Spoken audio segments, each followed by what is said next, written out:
శ్రీ గురుభ్యో నమ.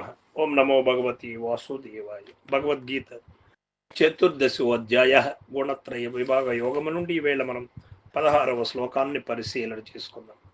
కర్మణక సుకృతస్యాహు సాత్వికం నిర్మలం ఫలం రజసస్తు ఫలం దుఃఖం అజ్ఞానం తమసః ఫలం.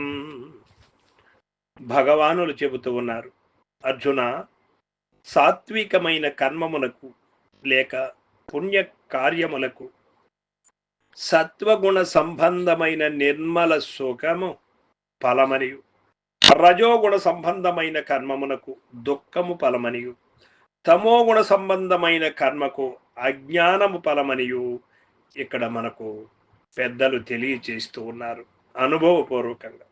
ప్రతి జీవియు సుఖమునే కోరును గాని దుఃఖమును కాదు. అయితే ఆ సుఖము దేని వలన కలుగును, ఆ కార్యములని చేయవలెను గాని దుఃఖజనకములకు క్రియలను కాదు.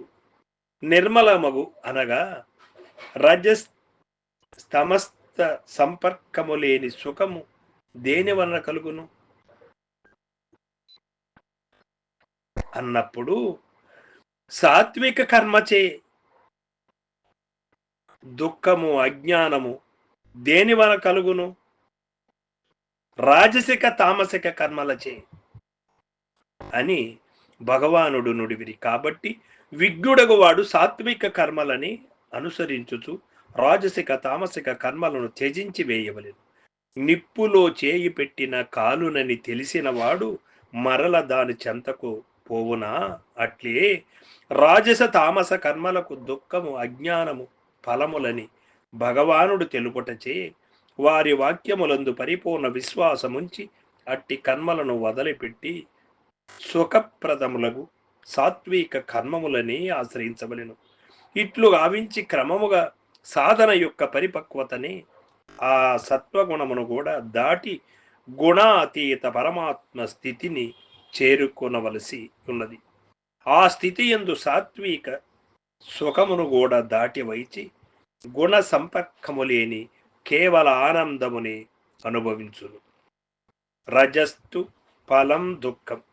రజోగుణ రూపములకు తృష్ణ కామ క్రోధాదుల యొక్క ఫలము దుఃఖమని చెప్పుట వలన సాధకులు ముముక్షువులు వాని విషయమై అతి జాగరూకులుగా ఉండవలను. కాబట్టి ఎవరికైనా దుఃఖము అజ్ఞానము కలిగినచో అయ్యవి రజోగుణ తమో గుణముల ప్రభావముచే కలిగినవని ఈ భగవద్వాక్యము వలన నిశ్చయించి ఆ దుర్గుణములను వదిలివేయవలెను.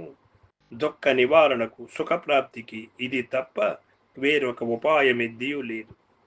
అజ్ఞానం తమసఫలం అని దుర్గుణములు అజ్ఞానము అంతర్భూతములై ఉండును.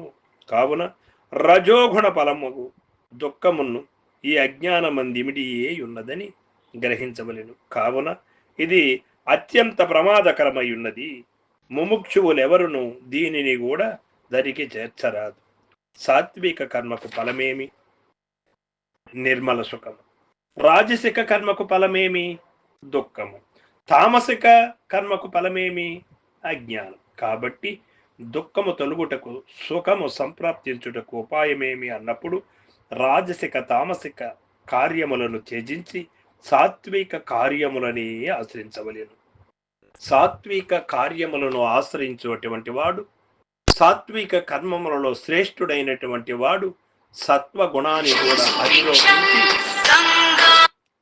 సత్వగుణాన్ని కూడా అధిరోహించి తప్పక విశుద్ధ తత్వానికి వెళ్ళగలడు. సర్వం సద్గురు పాదార్పణమస్తు. జై గురుదేవ.